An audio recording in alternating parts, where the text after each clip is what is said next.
Okay, well, listening to the talk, we've really been very ambitious in trying to coordinate epidemiology on a countrywide basis, culture, religion, and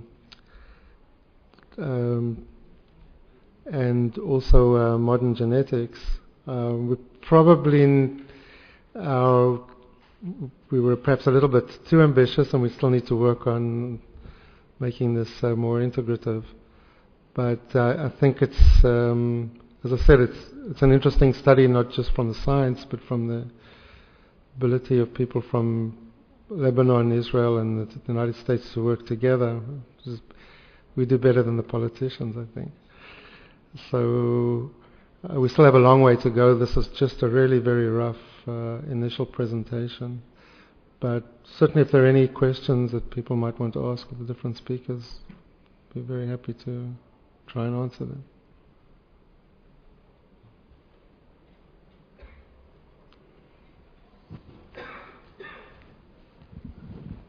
My name is Ruth Meyer from Switzerland, and I wonder what was the motivation for this family to participate in a very difficult subject for them, I think.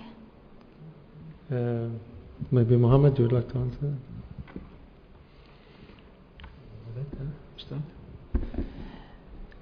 that? First, when we explained the idea for the leaders of the village in Tuba, where we did the research, we explained them that it's a very important issue, that it's good to participate with the researchers.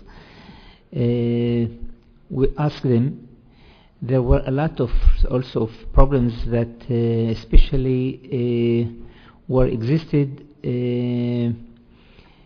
because the conflict of the tradition and modern, and a lot of people also looked for an answers that they did not succeed to find between themselves.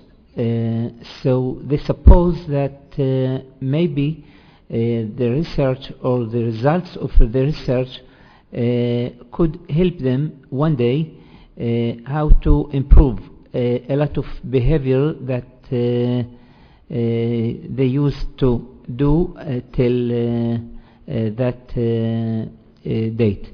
Another point, a lot of lectures and lessons were given by experts in the high school, and for the also leaders of the community during all the period of the research, and they were more encouraged to participate. I think we really have had a really wonderful experience working together with the people in the village.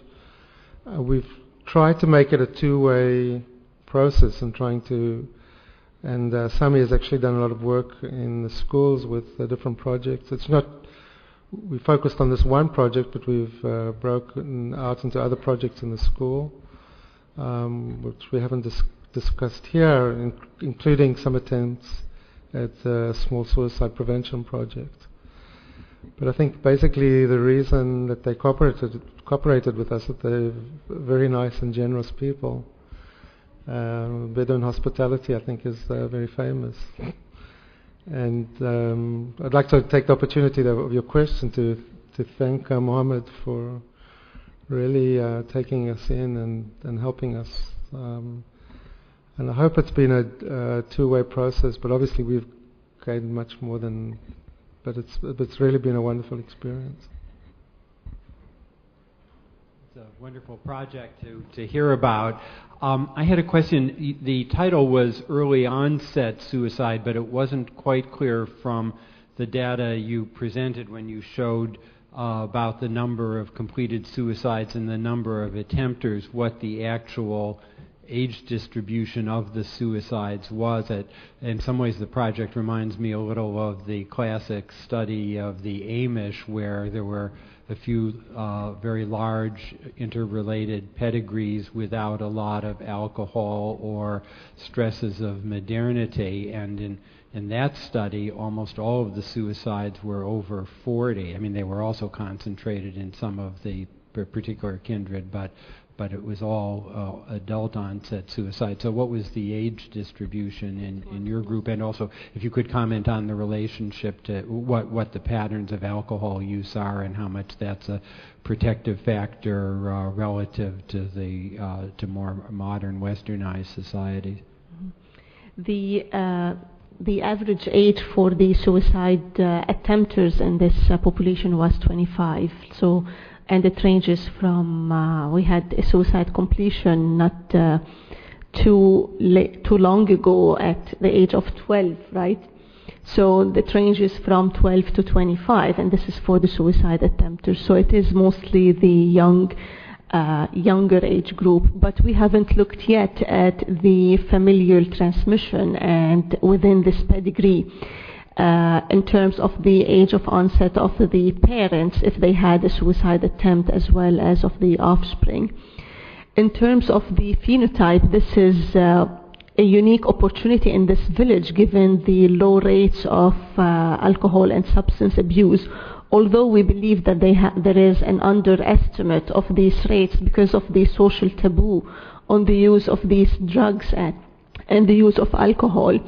But still, when we compare it to European samples and samples in the US, it's a lot lower, where the rates were less than 1%. In Lebanon, they're compared, it's in the high-risk sample of college students, the rate of alcohol and substance abuse were less than 2% as compared to 14% in the United States. So it is pretty homogeneous phenotype in a way, where we're looking at depression, mood disorders, as well as anxiety and suicide without the alcohol and other larger heterogeneous phenotype. Maybe Mohammed, you could speak about alcohol and drug use in the village. Do you know how much alcohol and drug abuse there is in the village? כמה יש שימוש באלכוהול וסמים בכפר? סך כל אנשים כן, איך זה כן. קצת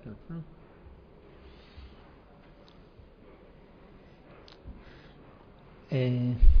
Tuba is a Bedouin village. It's in the north of Nazareth. Most of them belong to one tribe. It's more than 5,000 people in the same tribe, and there are a lot of foreign marriage between this. Just on alcohol, is there a lot of alcohol use in على كده الآن؟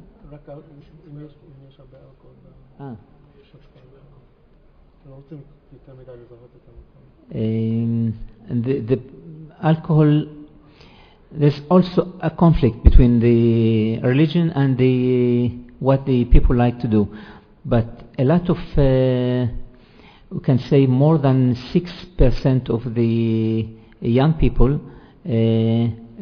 drink alcohol, but they are not alcoholists. They drink sometimes, not every day. But in the tribe we can't find any alcoholist, no alcoholism. Okay, there, yeah. It is indeed interesting to find out that there is the probability of this certain allele that was being mentioned, which of course Nadine, you mentioned about it, that it's quite common also with the Koreans. So is there any commonality with this allele as is this being found among the Japanese and the Asians? In the country where I come from the Philippines, I do have cases wherein there is this closeness of intermarriage in some of the families, whereby when there is a history of suicide, there's also a big probability that there is going to be suicide in the family. So would this certain allele be very significant as towards the development of vulnerability towards a lower threshold to commit suicide? In this, there's no one, we don't believe that there is one gene that will be responsible for this complex phenotype of suicidal behavior, but rather several genes will be interacting to really to lead to that phenotype, as well as we should not forget the gene and environment interactions and the way different environmental exposures could affect the expression of these genotypes. For the similarity between the Asians and the results in this study, it's really, we can't explain it at this point, but we would like to look more at the interaction of this SNP with other environmental exposures, as well as with physical and sexual abuse in this kindred, and see the true interactions. But it is a finding, and that's the importance of looking at different populations with different ancestries, because one gene in one population may not act the same way in a different in a different population with a different ancestry. Are there any more questions? Well, thank you very much. I hope we'll be able to present the next meeting much more definitive results and in a more integrative fashion. Thank you very much.